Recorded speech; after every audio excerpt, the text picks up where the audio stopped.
The golden age of America begins right now. এই মুহূর্ত থেকে যুক্তরাষ্ট্রের সোনালী যুগ শুরু হলো। এই বাক্য দিয়েই অভিষেক বক্তৃতা শুরু করেন যুক্তরাষ্ট্রের ৪৭তম প্রেসিডেন্ট ডোনাল্ড ট্রাম্প। ক্ষমতা গ্রহণের প্রথম দিনই পূর্ব প্রতিশ্রুতি অনুযায়ী ১৫০০ জনকে ক্ষমা করে দিয়েছেন মার্কিন প্রেসিডেন্ট ডোনাল্ড ট্রাম্প। সংবাদ মাধ্যমটি বলছে ২০২১ সালের ৬ জানুয়ারির ক্যাপিটাল হিলে দাঙ্গায় যুক্ত থাকার অভিযোগে আটক হওয়া প্রায় ১৫০০ জনকে ক্ষমা করেছেন যুক্তরাষ্ট্রের ৪৭তম প্রেসিডেন্ট ডোনাল্ড ট্রাম্প। ট্রাম্পের শপথ গ্রহণের দিনের প্রায় পুরোটা সময় তার সমর্থকরা ডিসি জেলের বাইরে অপেক্ষা করছিলেন।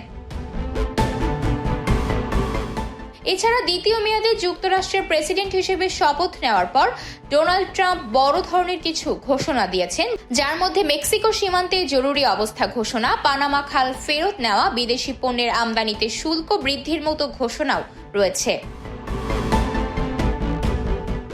এর পাশাপাশি বাইডেন আমলের ৭৮টি নির্বাহী আদেশও বাতিল করেন তিনি। সোমবার এই তথ্য জানিয়েছে ব্রিটিশ সংবাদ মাধ্যম বিবিসি লাইভ প্রতিবেদনে বলা হয়েছে, ট্রাম্প শপথ নেওয়ার পর একের পর এক নির্বাহী আদেশে সই করেছেন।